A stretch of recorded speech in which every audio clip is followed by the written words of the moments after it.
Good afternoon. Today, I have the pleasure to present Dr. Kierla Ireland. Dr. Ireland studied psychology at the University of Alberta and then proceeded to do 2 Masters of Arts, one in counseling psychology at McGill and another one in clinical psychology at Concordia University. She did her predoctoral training in adult neuropsychology and anxiety disorders at McGill University Health Centre and her PhD in clinical psychology at Concordia, working and studying in children's musical abilities. Currently, she works in private practice with adults and has over 15 years of experience working in different clinical settings. She specializes in anxiety, OCD, and ADHD. Today, she's going to present to us her workshop regarding how to deal with anxiety and stress in uncertain times. So this stage is yours, Dr. Ireland, and thank you. Okay, thank you for that lovely introduction, Nicole, and thanks to you and to NeuroSymposium for inviting me to be a part of this event today. Yeah, really looking forward to spending the next 90 minutes with you. I'm going to share my screen now, so you'll see my PowerPoint. Here we go.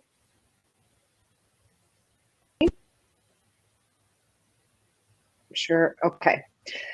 So it's just going to be me and the PowerPoint. So I was telling Nicole before that if there's any point where it's gone too fast and you want me to sort of back up a little, please feel free to let her know, and she will let me know. Because right now I just see the PowerPoint. So we're gonna barrel on through. And before we start, I want to just kind of lay it out here that this is 90 minutes of protected time. Okay, so that means that this is time for you. This is time for for us to do some work together. But also, if you need a break, if you need to step away, if you need to take a nap, if you need to have a snack, I'm going to say, please do it. Okay, don't do any work and leave your microphone and your camera off if you decide to do that. If not, let's get ready for a clinical workshop. So I'm going to ask you to grab something to write with and grab some pieces of paper, because I'm going to be going through exercises, and I'll have you write some things down with reflections. I'm also going to suggest that you put a little background music. So maybe I'll give you a second if you want to do that. The reason I say this is because I was doing a training last week, and I just found it so hard to kind of pay attention to one person's voice with no background sounds and no background music. So if you feel that would be comfortable, then I'm going to invite you to go ahead and put on your own background music, something that you like, something pleasant that can accompany me as we go through this presentation. But you're not obligated to do that. But if you felt like doing it, please feel free. One other thing, maybe try to turn off those notifications, put your devices in another room. Like I was saying before, it's protected time. So this is time for you, okay? So nobody can bug you right now. We're putting a boundary around this time right away. And maybe let's get started by just taking a couple of deep breaths together. Okay, so let's have a nice inhale and a nice exhale. Letting all the air out. Inhale again. And exhale. Nice, okay. So what we're going to do today, we're going to cover 4 areas. First, we're going to talk about values. So getting clear on what's really important to you. We're going to talk about boundaries, the importance of setting limits and holding them. We're going to talk about anxiety, of course. This is going to be kind of the bulk of the session today. And then we're going to talk about stress, but I'm going to actually facilitate an exercise. I'm going to go through an exercise with you where we try to relax the body. So we're going to do less talking and more just chilling, hopefully. And then, of course, there'll be time for questions after that.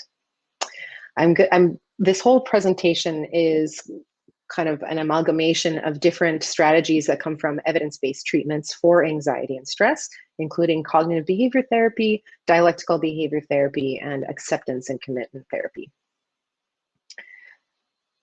Okay, so let's dive right into values. So we want to get clear on what's important to you. So let's start with a little reflection. I want you to start thinking about what really matters. What matters most in life? Just a small question. Nothing too big there. Who are you beyond grad school? Once you're outside and out in the world, what kind of a person do you want to be? Who do you aim to be? And ultimately, what makes the suffering worth it? We all know that grad school is a slog. It can be very difficult. It's its own form of suffering. But for some reason, I signed up for it. You've all signed up for it. So let's try to get clear about the reasons why we want to keep going. So I'd like to think about this expression, memento mori. Remember, you will die. So yeah, that's, obviously we all know this. And it's sometimes important to take stock of the fact that you're here for a limited amount of time. What's the life that you want to build? And that includes grad school, but it includes so much more than that. So let's do an exercise. I'm going to ask you to get your writing implement and your piece of paper. Let's start by doing an exercise to get clear on what's important to you. So I want you to write on this paper 4 columns. So the first column, as you can see on the left, it's the domain of your life. Second column is importance from 0 to 10. Third column is for values. And the fourth column, just leave blank for now, but leave space. So leave 4 columns on your sheet. I'll give you a moment to get that all set up.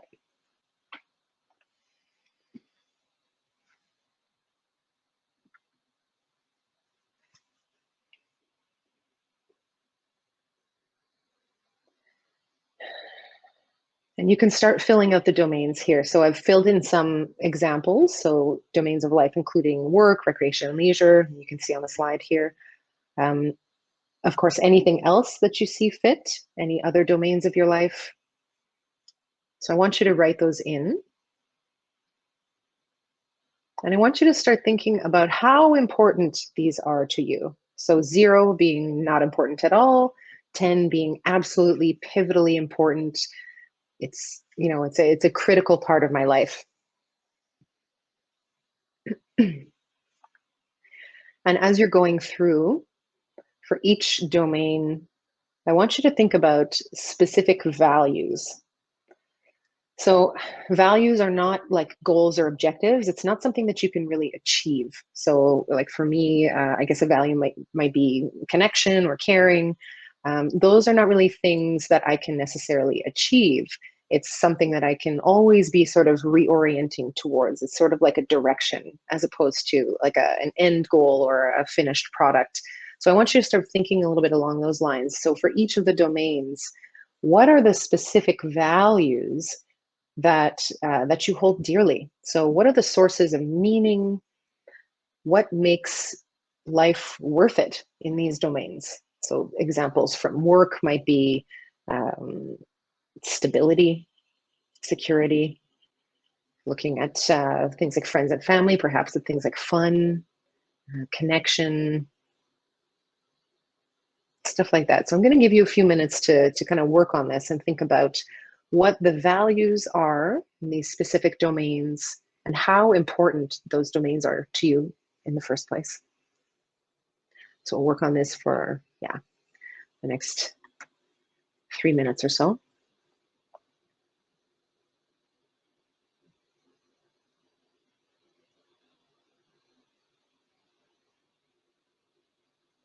Here's where I wish I had a little background music.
You may notice that some values exist across multiple domains.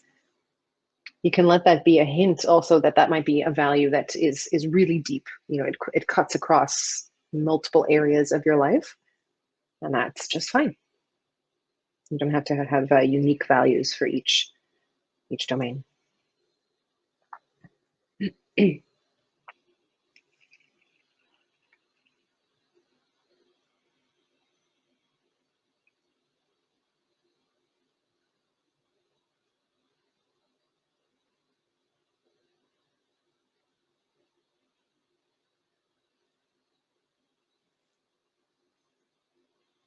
Here's a couple of examples from my own life. If you're having trouble coming up with ideas.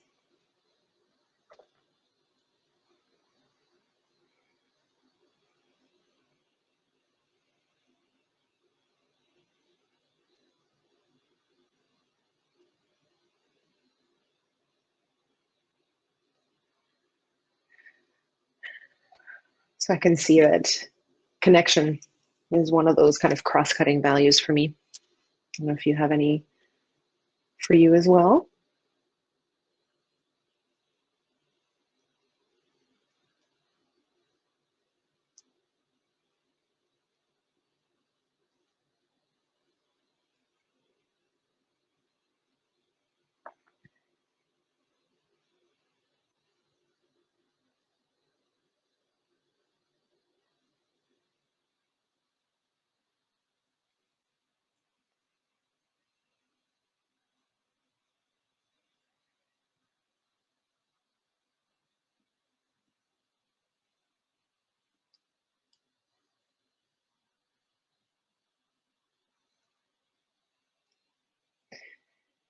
So this is an exercise I'm going to recommend that you do periodically. You may notice that sometimes, depending on what's going on in your life, your values, or at least the importance, might change. So it can be helpful to kind of reassess every so often, maybe every year or something, to see if you're still kind of if your values are consistent, and if not, if anything has changed in importance.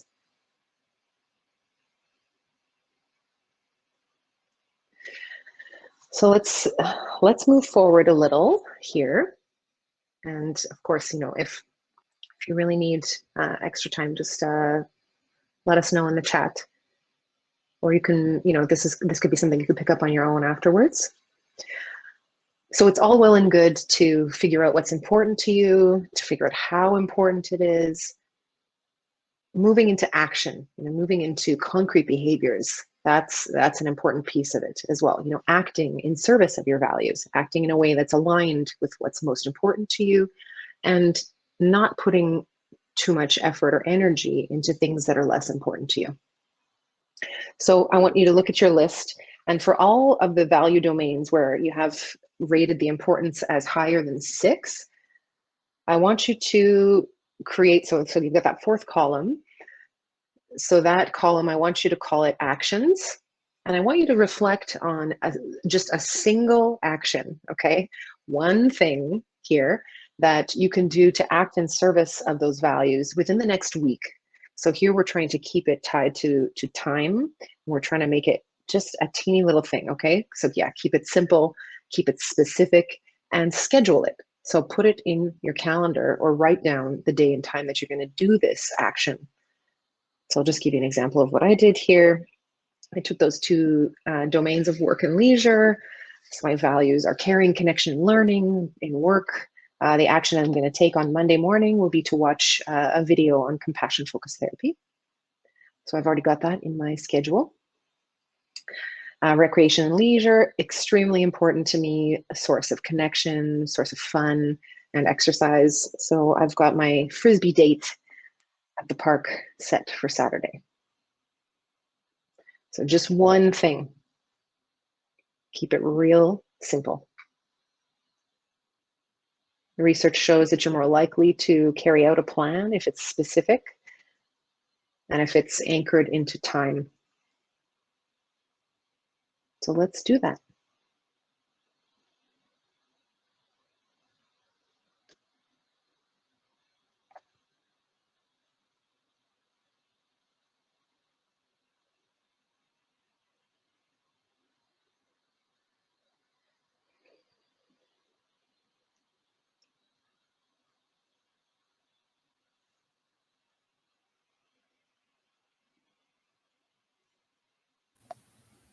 Dr. Ireland? Yes. Since you told me that some of the comments we could do it, when during the exercises, someone is asking if they can put already activities that they have already scheduled for next week, or if the idea is to put new ones. You know what? I think if you have the ability to pick a new one, that's great. But it's also good to reinforce, to recognize and acknowledge that you are acting in service of your values. So just in terms of like giving yourself, one of those, give yourself a nice pat on the back, because you're acting in a way, you're already acting and taking, concrete behaviors that are consistent with your values. But if you can find one thing new, that's great. Perfect. Thank you. Also, consider your schedule, consider your own limits there. Thanks for that question.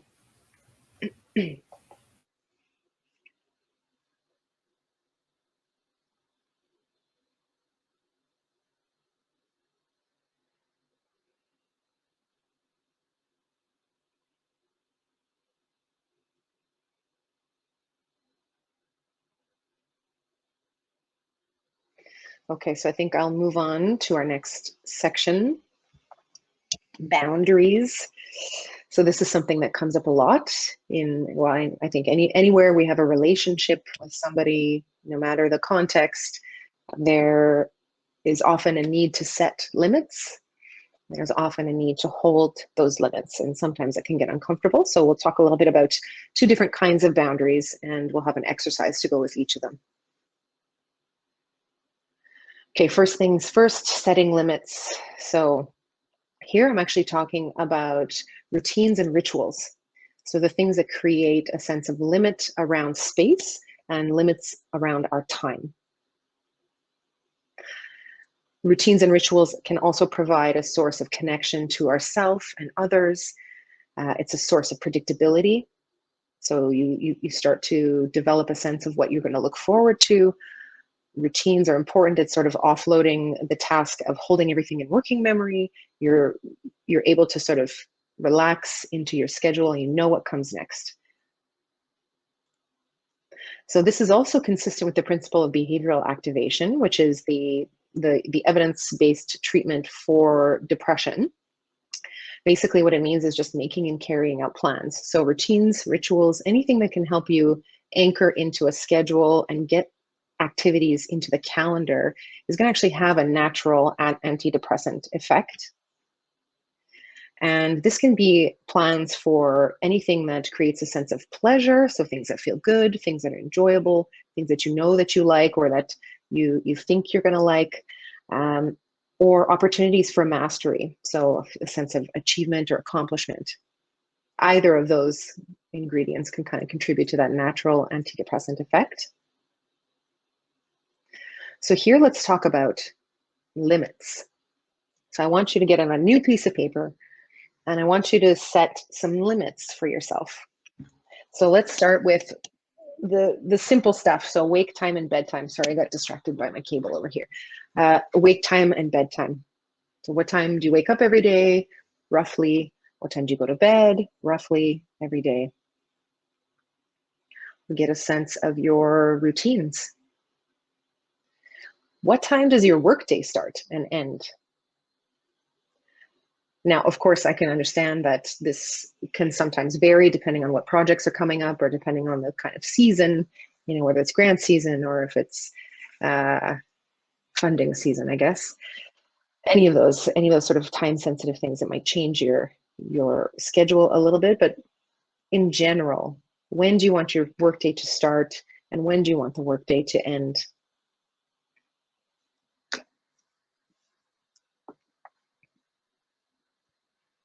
Or when does it start and end already, if you've already got this routine?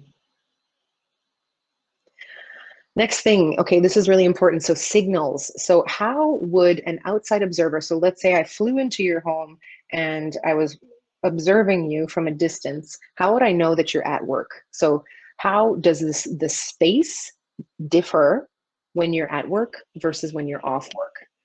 How do you differ when you're at work versus off work? And how would that be obvious to somebody observing from the outside? So things that I'm thinking of are like, do you wear something different when you're at work? Do you organize your space differently when you're at work? If you live with somebody, do you have a way of letting them know? Do you have a sign, or do you have even just a nonverbal communication? What do you have that indicates right now I'm at work, right now I'm not at work? What are the limits around your work self?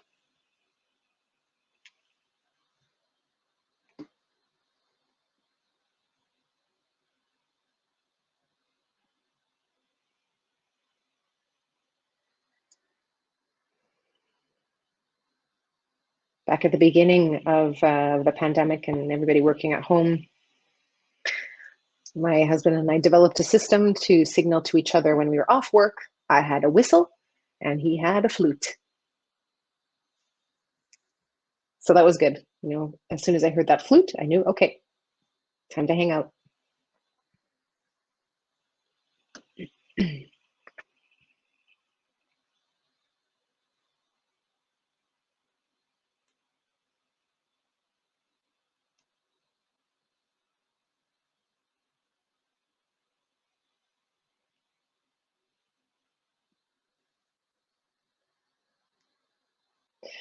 What are your protected times?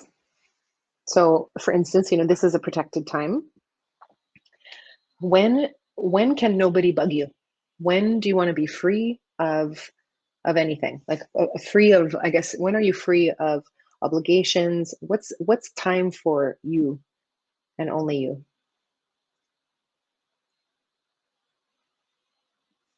And how do you enforce it? So for, you know, taking that example of this presentation, the way that we enforce it is by turning off notifications. We make ourselves inaccessible. So how might you do that for yourself?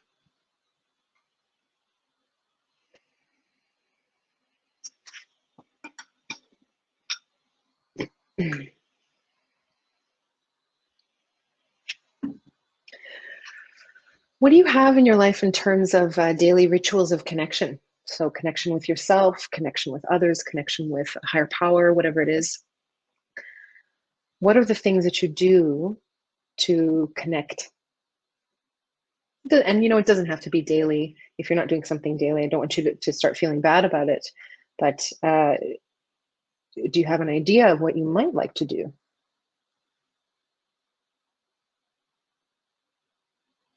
For some people, this is having dinner together. Sometimes it's a daily phone call with a family member, prayer, exercise, connecting to the body, you know, a meditative practice, something like that.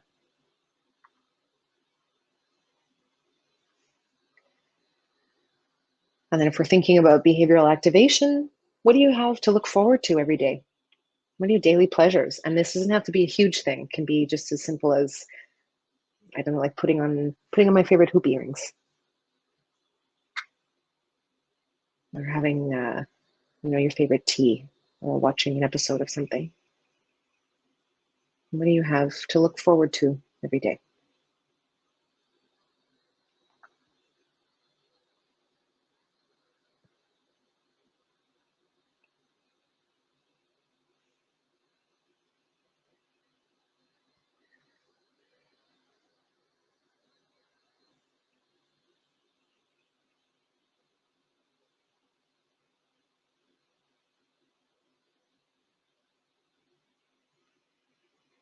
And if you don't have anything, we could be aspirational about it. What would I like to try to start doing?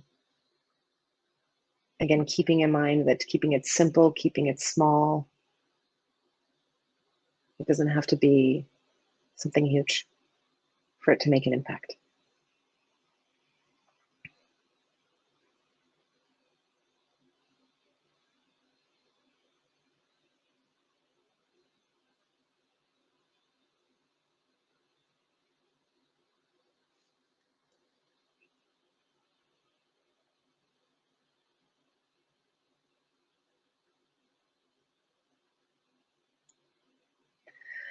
So now let's talk about holding limits. So this is a little bit different. This is maybe what people start to think of when we think about setting boundaries, holding boundaries, being assertive. Holding limits is simply, it's just that, saying no, saying yes, and asking for what you want. So this is, it's kind of the tough interpersonal work about boundaries. Here, it's really important to do an assessment of yourself in the situation where you want to set a boundary. So you want to ask yourself, what do they want? So what is the other person here? What are they asking for? Or simply, what do they want? What do I want in this situation? And that helps you to decide then, what am I willing to give? So we're going to do a little exercise where I just want you to try to call to mind, if you can, and a situation where you would like to say no to something, or you would like to, you'd like to decline, you'd like to say no, you'd like to hold off on something. Now, of course, I understand that there are certain things that where choice is more limited, things with deadlines, things with obligations, there's a little less leeway. If you have anything in mind, though, that's something you might want to say no to, even on a small scale, just hold that in your mind right now. And we'll go through kind of the steps of how to set this boundary and hold it. So the first step is always to validate the request. This shows understanding and it shows respect for the other person, just putting you on equal footing in the sense that people have a right to ask for things, but you have every right to refuse. Absolutely. So, I've just put an example of what you might say. I can see why you'd want me to do that, given that others have done it for you in the past. I've heard this in numerous settings, particularly in grad school when there's a power dynamic at play. Supervisors sometimes expect a lot of students and expect that all students are going to be able to manage the same thing just because other people did it. So that was just one example that I had in mind. So validate that request, show understanding of the other perspective, and then decline. Be clear, be brief, and you don't need to justify. I'm not comfortable doing that. I prefer not doing that. Again, of course, there's some things where you may not have the choice, but when you do have the choice, you have absolutely every right to decline. Sometimes we can get stuck in the feeling of I need to justify or I need to really explain my way through this. They need to be able to see. No, they don't. The fact that you're not comfortable, you prefer not to do that, that's good enough.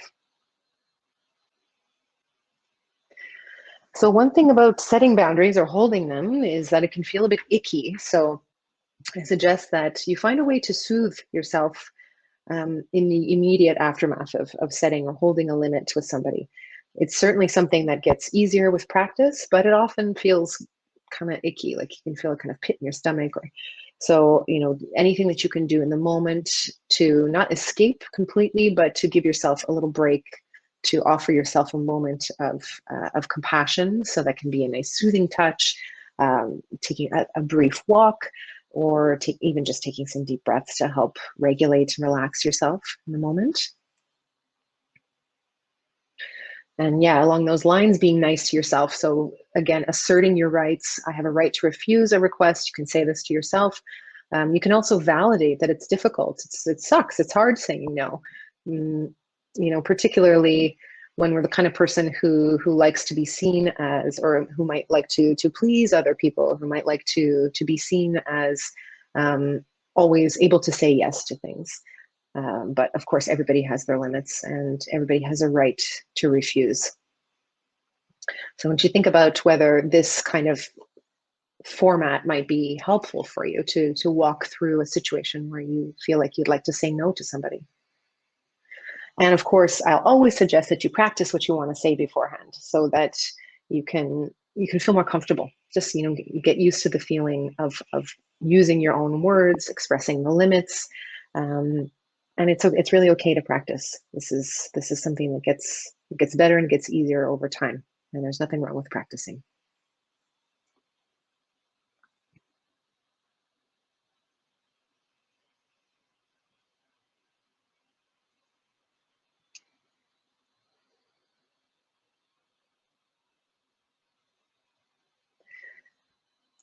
Okay, so I'm going to suggest that we just take a really quick break. Maybe 5 minutes is actually too long, but I'm going to get into a big chunk of work here. So I'll just suggest, so it's 4:12. Maybe we come back in. Yeah, maybe we'll come back in 5 minutes. If that would be okay, Nicole, would that be okay with you if we took a quick break, just a little bio break? Sure. Yes, we can all rest for 5 minutes, and then we would start at 4:17 again. Okay, that sounds great. All right.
Shall we get rolling? Yes, that would be perfect. Yeah. Okay, terrific.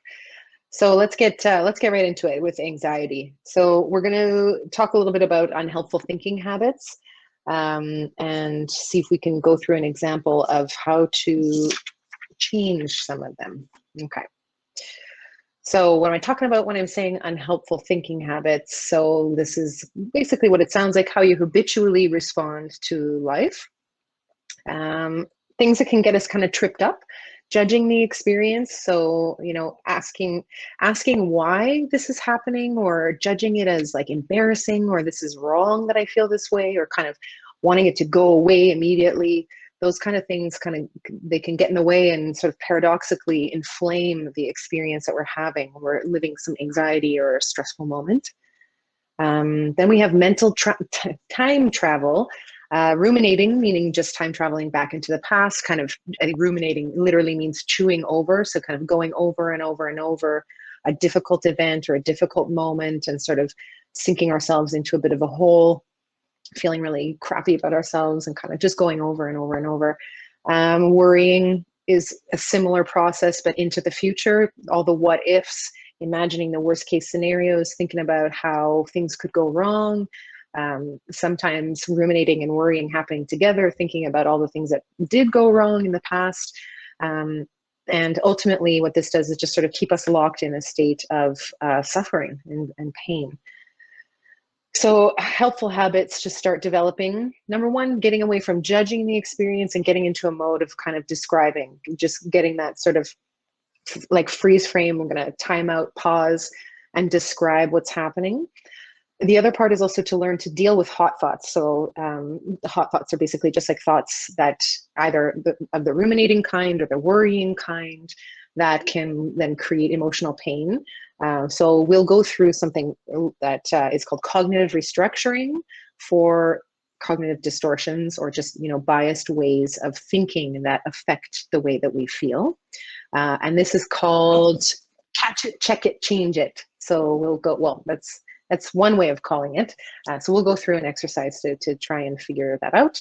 Another way, or another helpful habit, is to, this is something that applies a lot to worry. So thinking about the future, is learning to solve problems in the now and let go of what is unsolvable. So we'll have exercise. I hope I have enough time to go through that, but I think we're going to be okay. So we're going to try and go through. So first things first, let's go through an exercise to help you describe a difficult experience. So I want you to think of a difficult moment that you've had recently. And difficult moment could mean something like where your mood shifted suddenly, where you had a moment where you were feeling okay and then you suddenly weren't, or where you actually had a very difficult moment and you were having some painful feelings about it. So the criteria to kind of think about here is that it should be something recent, so that it's easier to recall, that it provoked a strong emotion, and that it's something that's maybe fairly typical for you, a fairly typical reaction. So what we're going to do is we're going to get to know that experience in a lot more detail. So we're going to go through a CBT model. And this is something, CBT being cognitive behavior therapy. I'm just pulling out my notepad. This is something that I do with my clients on the regular, to help them understand and describe all the components of a difficult emotional experience. So, whoops, that's the wrong way. Okay. So let's start with the situation. So what was happening? What time of day was it? Who were you with? That's it. Yeah. So what were you doing? Who were you with? Time of day. So take a moment to write down the situation. And you can fill it in like these little boxes. So we're going to build a model piece by piece. You don't have to write the word situation. I've just got it there for you. But you can if it's helpful. So what was the situation when this particular problem happened, or this particular mood shift happened?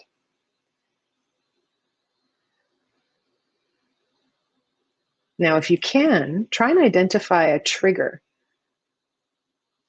So that might be something that set it off, something that you could recall just before. So what happened just before you noticed your mood change?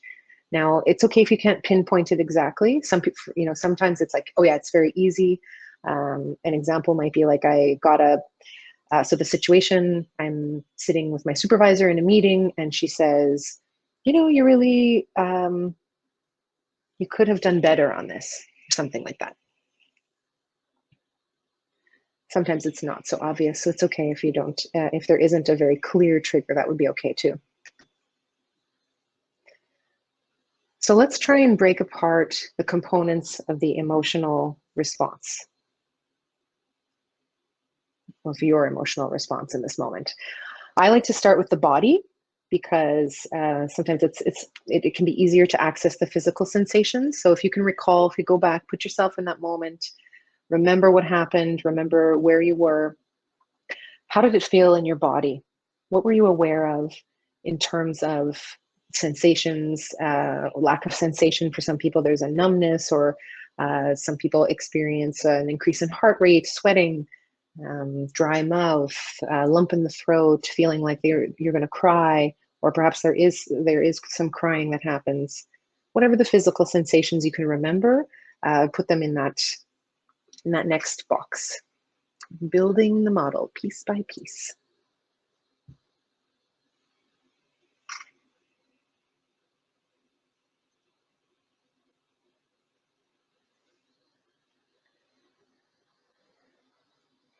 Now, these are not necessarily in any order. I'm just kind of presenting them this way.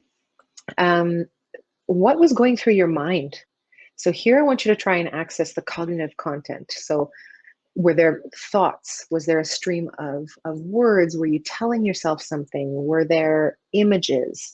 Were you having memories? Did anything kind of go through your, or not did anything, but what went through your mind and how did it occur to you? So not everybody thinks in words. And sometimes when we're having really painful emotions, it's hard to even isolate what the words might be. So sometimes it's images, sometimes it's memories. See if you can get a sense of what was going through your mind.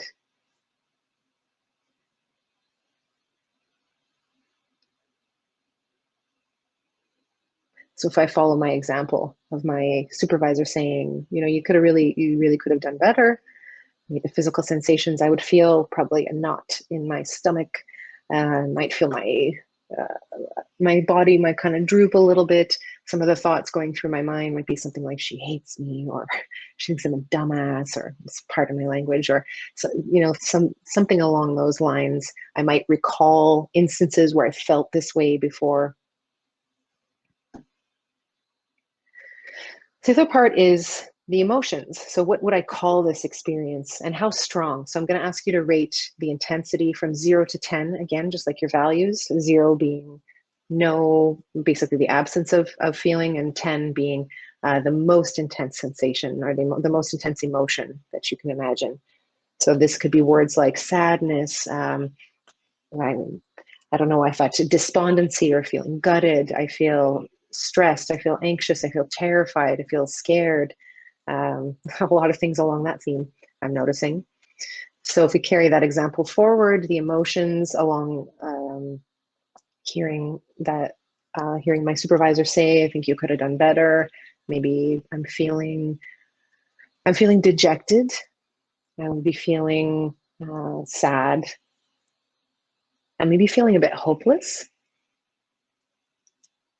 particularly if I'm starting to think like she thinks I'm stupid, or I'm not going to be able to do this.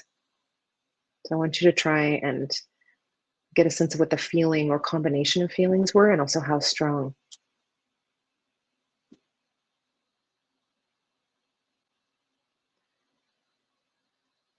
And last but not least, now we've got all the arrows that show up. So this is the behavioral component. What are the urges? What do you feel like doing? What did you feel like doing in that moment? What did you do? So those are behaviors. Or what did you avoid doing? What did you turn away from? Did you look away? Did you slump down? Did you turn off what you were doing and quickly distract yourself? Did you feel like punching someone? All of those things, kind of getting a sense of what the behavioral piece is.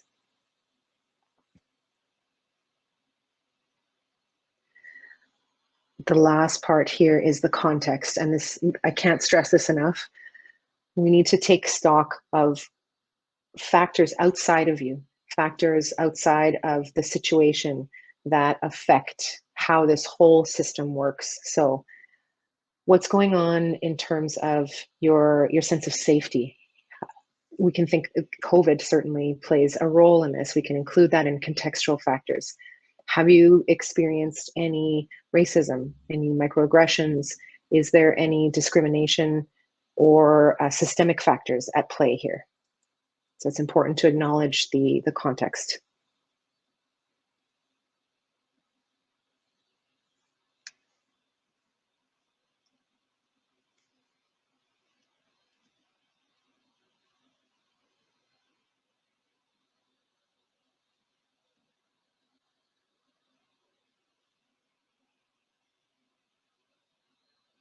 So take another minute or so to get a sense of the model.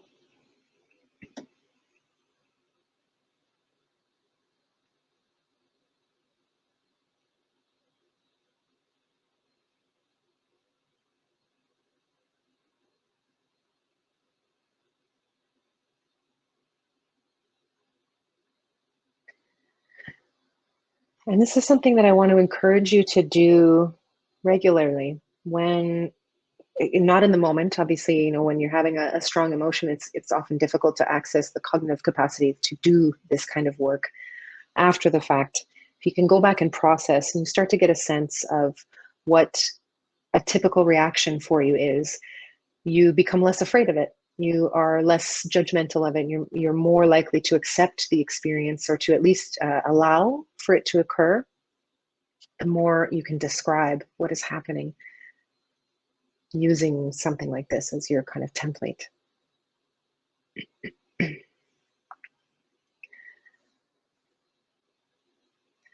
So we're going to do an exercise to try and figure out how to deal with some of those hot thoughts that can come up. So we're going to specifically isolate the kind of cognitive piece here, try and go through an example to do some cognitive restructuring. First things first, I just want to say there's absolutely no shame here. Of course, we're all susceptible to cognitive biases. It's natural. We all take shortcuts. We have fast and slow thinking, and the fast often dominates when emotions are high. So the 3 steps: catch it. So understanding first, what's the hot thought? We'll go back to the model. Check it. What kind of distortion might be going on here? So again, bearing in mind, I don't say distortion as a means to shame or judge anybody, but to say, like, I think, we get it, that reality as we experience it is a form of distortion, and we take it in perceptually the way that we experience it, and it's filtered through our own experience, our background, all those other factors, the contextual and situational factors. I'm going to talk about 6 common types of cognitive distortions. I can't name them all. I mean, we'll be here for a million hours if I went through them all. But we'll talk about 6 common ones, see if maybe your hot thought lines up with one of those. And then we'll talk about changing it, how to examine the evidence and restructure your thoughts accordingly. Okay, so let's first of all go back to your model, and let's try and see what's the hot thought here. So looking at the thoughts and images and memories section, which one hurts the most? So which one of those thoughts? So if I go back to my example, maybe, thinking about my supervisor, and I'm thinking, she thinks I'm a dumbass. She thinks I'm an idiot. She thinks I don't know anything. That one is going to hurt me a lot. That one would be my hot thought. So I want you to start with that. So starting with a new piece of paper here, where it's papers all over the place. Write down the hot thought. If you can isolate one that's associated with a particularly painful feeling, I want you to write that down, and also rate how strongly you believe it from 0 to 100%. So 100%, I'm fully convicted and convinced that this is absolutely true.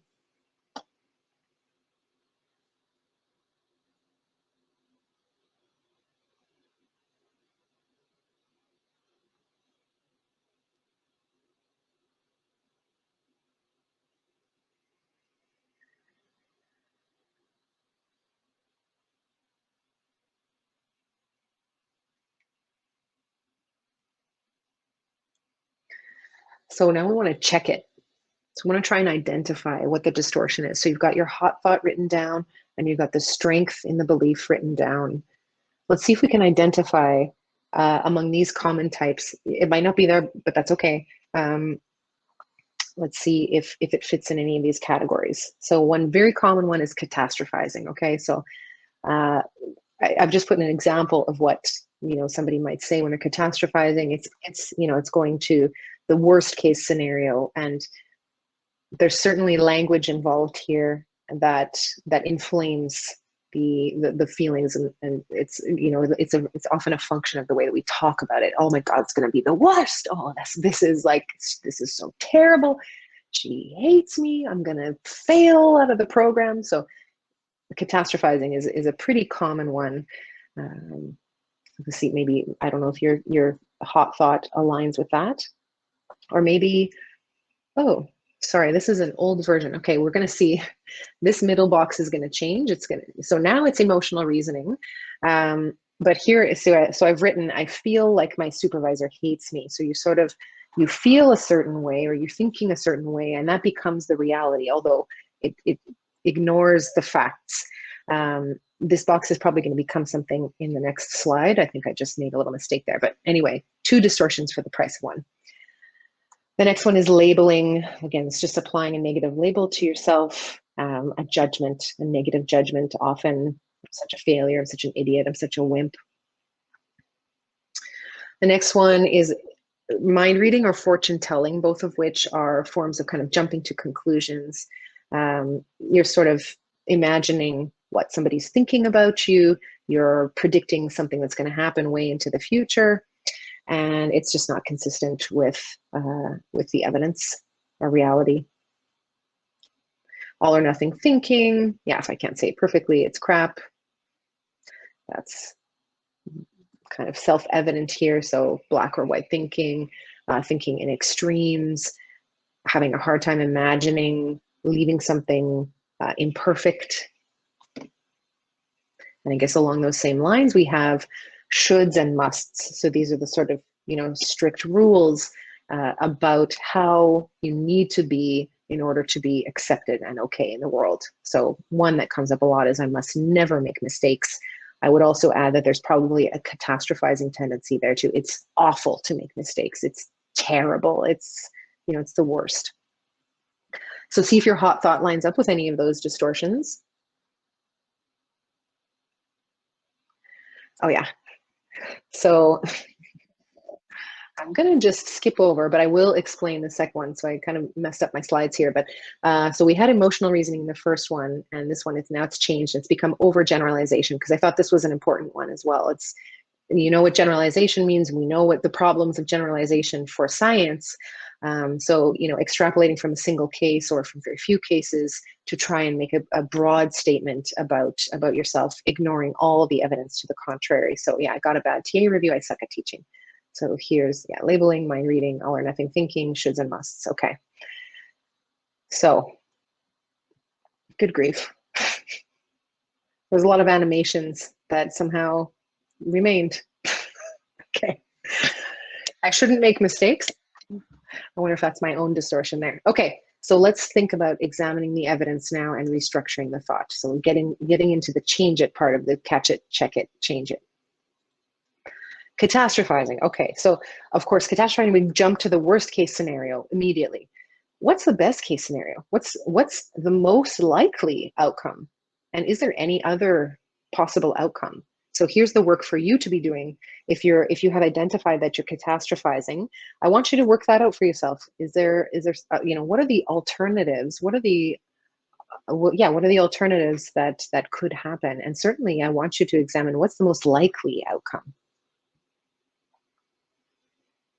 I learned the expression, when you hear hooves, think horses, not zebras. So what's the most likely outcome? I think that's about the importance of base rates, but anyway, the analogy kind of works here. Okay, what about overgeneralization? So examining the evidence for and against the claim that you're making. So what evidence do I have to support the claim that one bad evaluation makes me suck at being a TA? So there's always a grain of truth in there. So we want to find, okay, what's the evidence that supports this? Well, it's a bad review. Somebody found that I wasn't helpful, but let's look at the evidence against. We want to avoid those generalizations wherever possible. So I'm going to invite you to start working this out if you notice that was a tendency for you. If you noticed, so with the missing distortion of emotional reasoning, if that was an issue for you, the way through emotional reasoning is to acknowledge that I am having a thought that, or I am having a feeling that. So acknowledging it as thoughts and feelings and not necessarily exactly reality can be a helpful way through that. Sorry about that, about the confusion. Labeling. Okay, so the way through this, label the behavior and not yourself. Be neutral wherever you can. So, be neutral, be objective. We're not talking about turning a negative judgment into a positive one. You don't need to go the opposite way, but just be neutral, just name what's happening, name the behavior, name the thing that you're feeling without labeling it or labeling yourself in some way.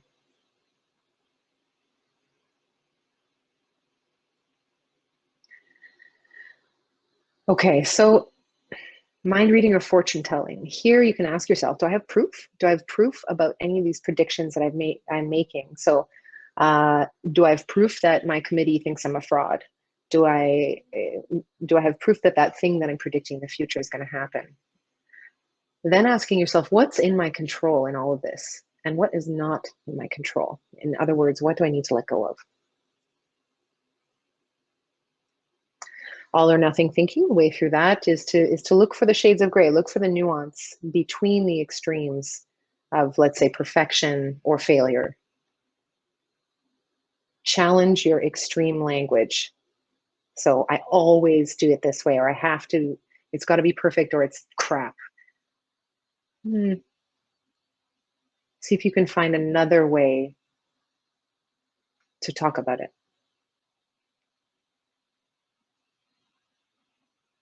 And the last one, for shoulds and musts, really just switching your obligations, switching the word should and the word must to a preference. So I would prefer not to make mistakes, but I'm human and I know it happens from time to time.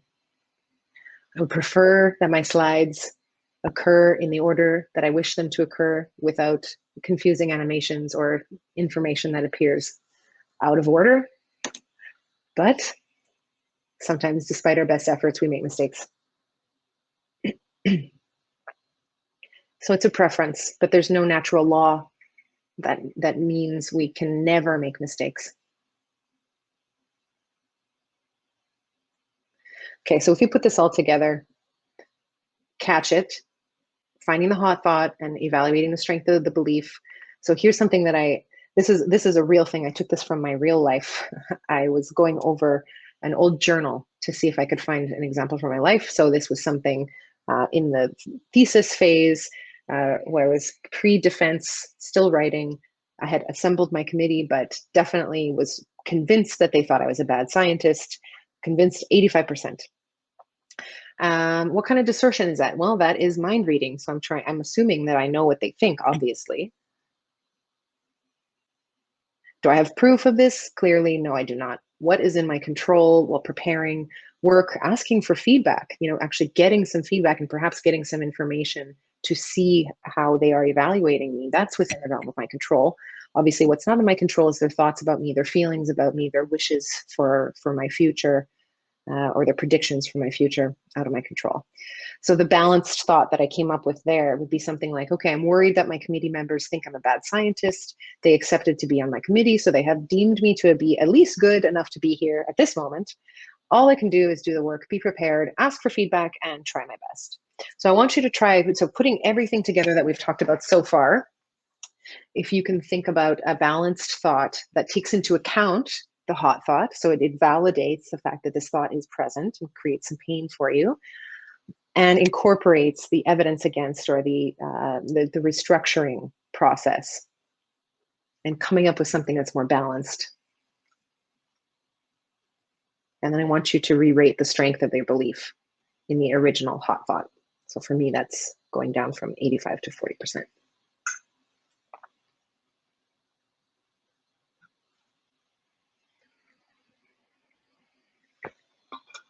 How are we doing out there?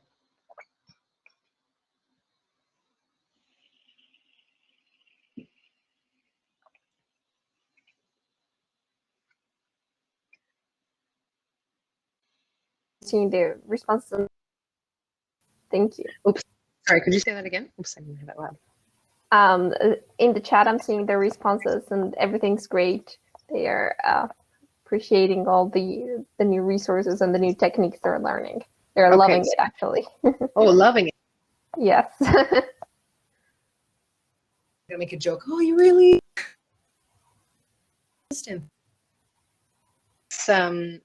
Well, okay, so we've gone through that. So let's see if we can do a quick exercise, and then we're going to jump into relaxation exercise. This is our last kind of like digging in. I mentioned before, you know, that worrying is often a sort of unhelpful strategy for problem solving. We kind of get this idea that worrying helps us to solve problems way in the future, so we can think about it. If we can anticipate what might happen, then we can take steps to prepare for it. But what it actually does is it reinforces it reinforces itself, in fact, and kind of keeps us thinking that it's necessary to worry when, in fact, so much of this stuff is out of our control anyway. So let's see if we can do a quick exercise to solve some problems and let go. So I want you to just sort of think about a problem in your life. And we're going to go through some steps to assess, is it productive to think about this problem now? So when you have worries, it's often on the topic of some problem. So think about a problem and ask yourself, is it productive to think about this problem now? So here's a way to kind of go through that process. Can it be solved within 24 hours? If no, it's not productive. If yes, then it's probably productive to think about the problem now because it's time sensitive. Does it involve a long chain of events? If it does, if it's something that, you know, A has to happen and then B and then C and so on and so forth, and then 2 years down the line, that's what's going to happen. If that is the case, it's not productive to be thinking about this problem right now. Worrying is not going to help you. And also, if it's an emotion, if you're worrying or you're going through some mental problem solving to solve an emotion like fear or guilt, not going to be productive. It's not going to be helpful.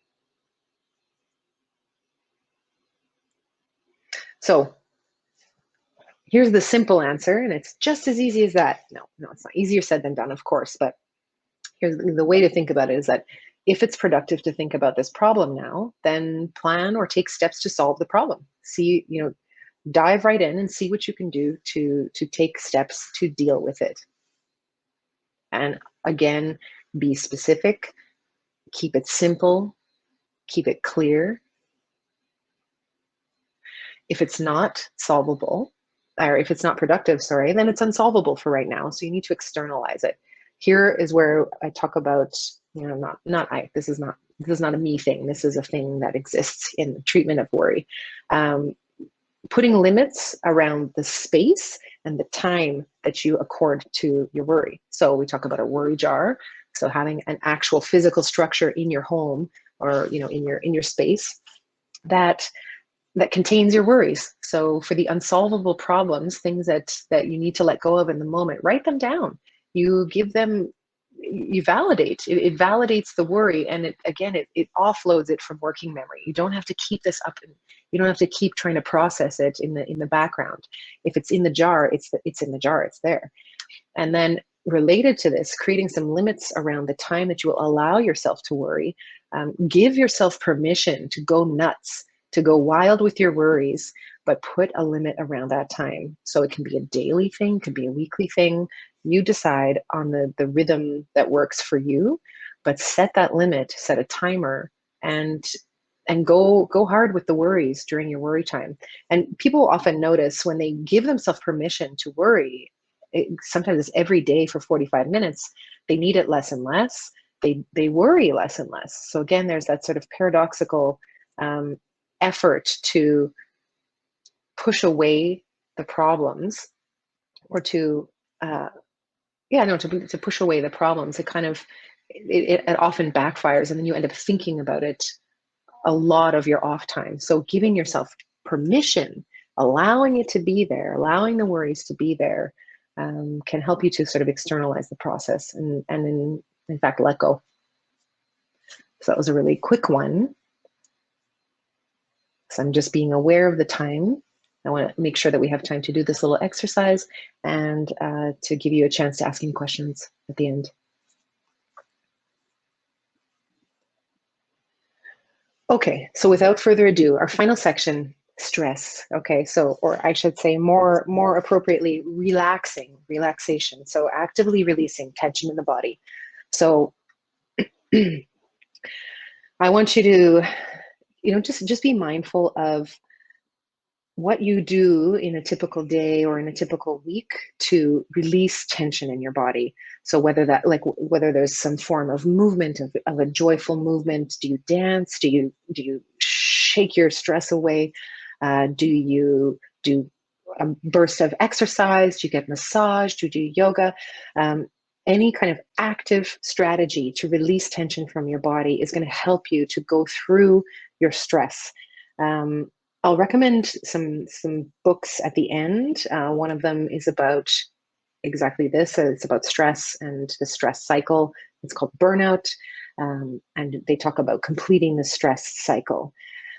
So without further ado, I think I'd like to lead us through an exercise. So this is going to be a progressive muscle relaxation. There is an audio file, so there's going to be some soft music kind of playing in the background. So if you have any background music playing for yourself, I'll just maybe ask you to turn that off right now, and we'll settle in for like a good 10 to 12 minutes. What we're going to do is we're going to progressively, so again, like muscle group by muscle group, go through the body and work on tensing and then relaxing the muscles, and just paying attention to the contrast between tense muscles and relaxed muscles. And overall, some people find that this creates a state of deeper relaxation. Some people find that it doesn't, but I think as long as you have an openness to the experience, that's all we can ask for. So, okay, so let's get started. I'll put on the music.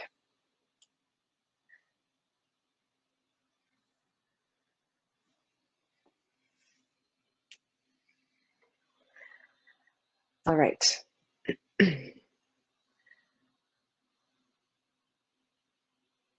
So to the extent that you feel comfortable, I'll invite you to close your eyes, but you don't have to. Find yourself a comfortable spot to sit or lie down. I don't know where you are right now.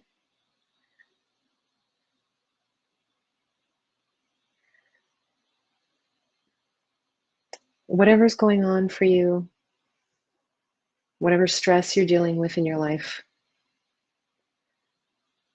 just give yourself permission to rest in this moment.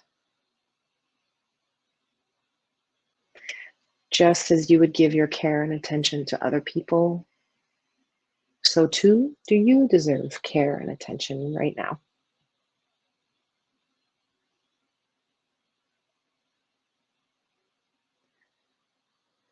So let's start by just taking an observation of the breath.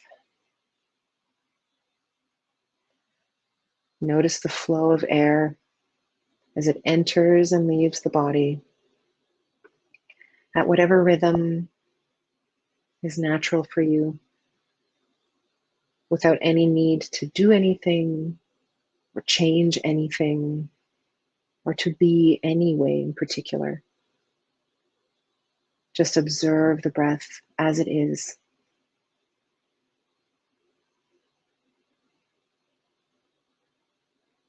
If you have any stray thoughts popping up, no problem. You can let them be there. You come right back to noticing the breath. You can do this as many times as you need. There's really no problem with thoughts coming. Just come right back to observing the breath.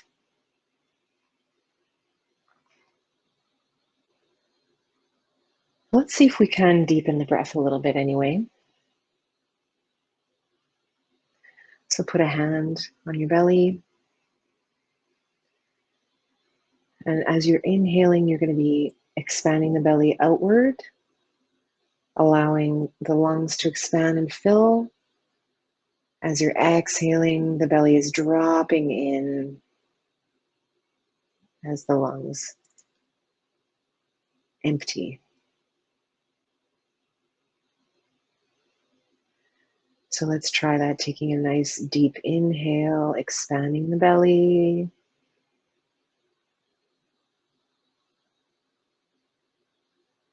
Exhale through the mouth, dropping the belly in toward the spine, allowing the lungs to empty completely. Keep breathing at your own rhythm here. No pressure to do it a certain way. Just keeping that gentle invitation to deepen where you can.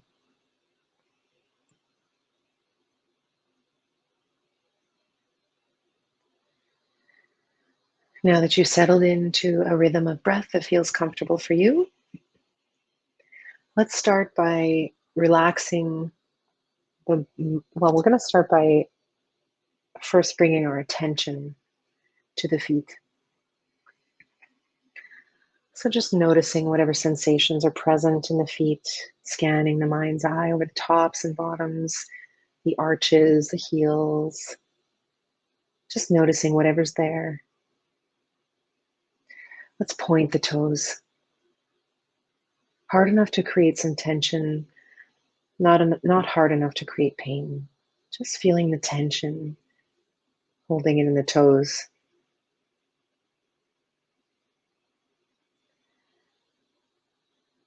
Flex the feet up, still holding the tension, feeling it in the different muscle groups.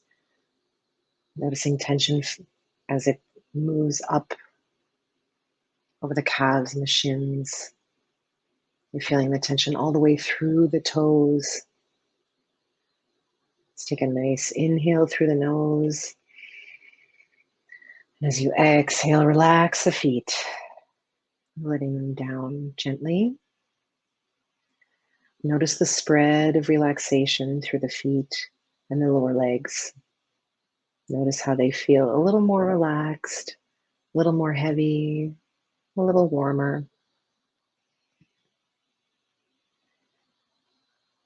So let's bring the focus up now to the upper legs, the quads and the hamstrings.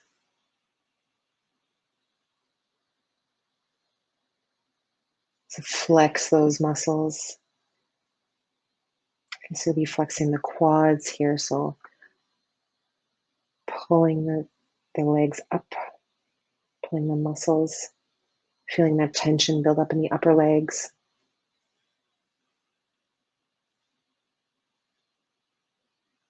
Keeping that tension however it works for you. Feeling the tension as it builds up. Keep holding. And now relax. Notice how the leg muscles feel a bit more relaxed now. And notice the contrast between tense and relaxed muscles. Okay, so let's bring our focus up now to the middle of the body, so to the buttocks, the abdomen, the lower back. Let's try and tense these muscles, as many as you can at once. It's okay if it's shaking a little bit, that's all right. If you feel any pain, stop. But hold that tension. You want to create a good amount of muscle tension here through the middle of the body. These powerful stabilizing muscles help keep us upright. Holding that tension, just feeling it build up. Let's take a nice deep inhale. And as you exhale, relax. Let those muscles go. Notice the spreading relaxation. Notice that the muscles start to feel warmer, softer, and more relaxed. So let's scan upward now to the middle back. Extend your arms out in front of you, like you're sort of reaching for something you can't quite grasp. So feel the tension building up between the shoulder blades. Feel that tension. Keep holding it there.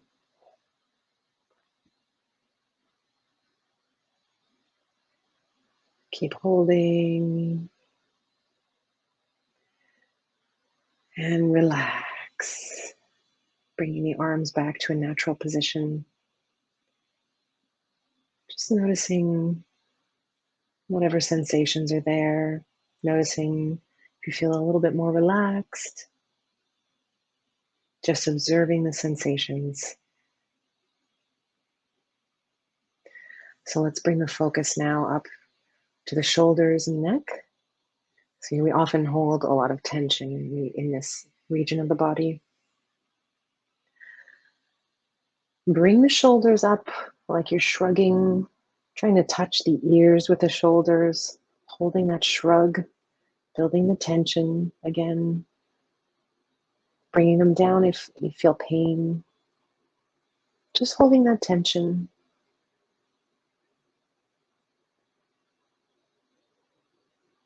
Keep holding. Now gently drop the shoulders and relax. Good.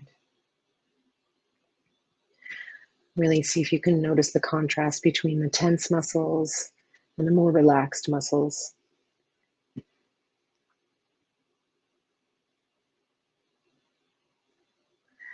So let's bring the focus to the arms and the hands. Hold the arms out in front of you. Spread the fingers wide like you're playing a big piano. Now crunch the fingers up into fists.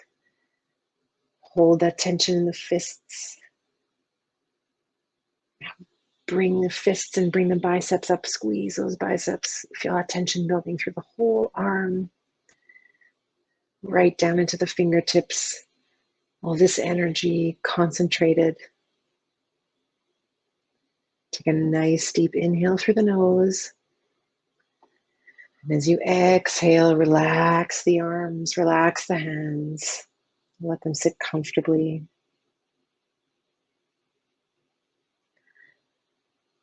So now let's bring the focus up to the face. Paying attention to the muscles around the jaw, the eyes, cheeks, mouth. So let's create some tension in these muscles. Smile a really big, holding the tension here. This is why we keep the eyes closed, because it looks silly. That's fine. Holding the tension in the cheeks. Now squeeze the eyes shut. Just for a moment, build up that tension. And relax, open the eyes. Notice the feeling of relaxation over the face and head.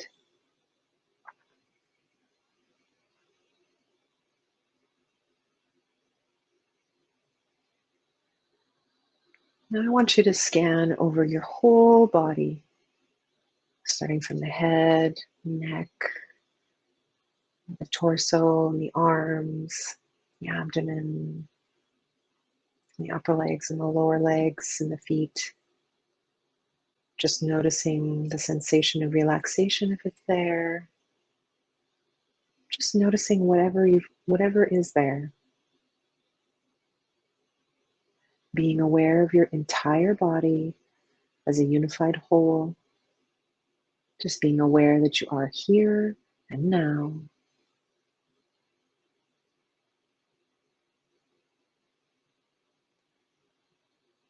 So take a moment to notice the breath one more time.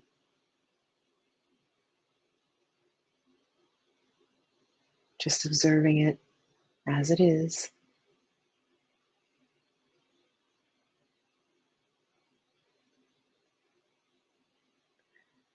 And when you're ready, you can open your eyes.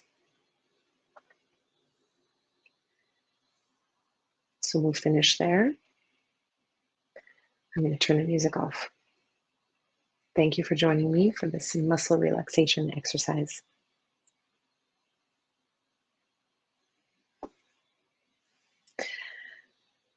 So I want to thank you very much for joining me today for this workshop. I know it's a lot, so thanks for sticking around if you're still here. I have some recommended readings. Mind and Emotions, Burnout, Things Might Go Terribly, Horribly Wrong. These are sort of self-help books that tie a lot of the evidence-based strategies like the ones we've talked about today, and making it really accessible. I especially like the Burnout book. I find it's an excellent read, highly recommended. And if you're like me and you don't like reading words, if you prefer audiobook, it's available on audiobook as well.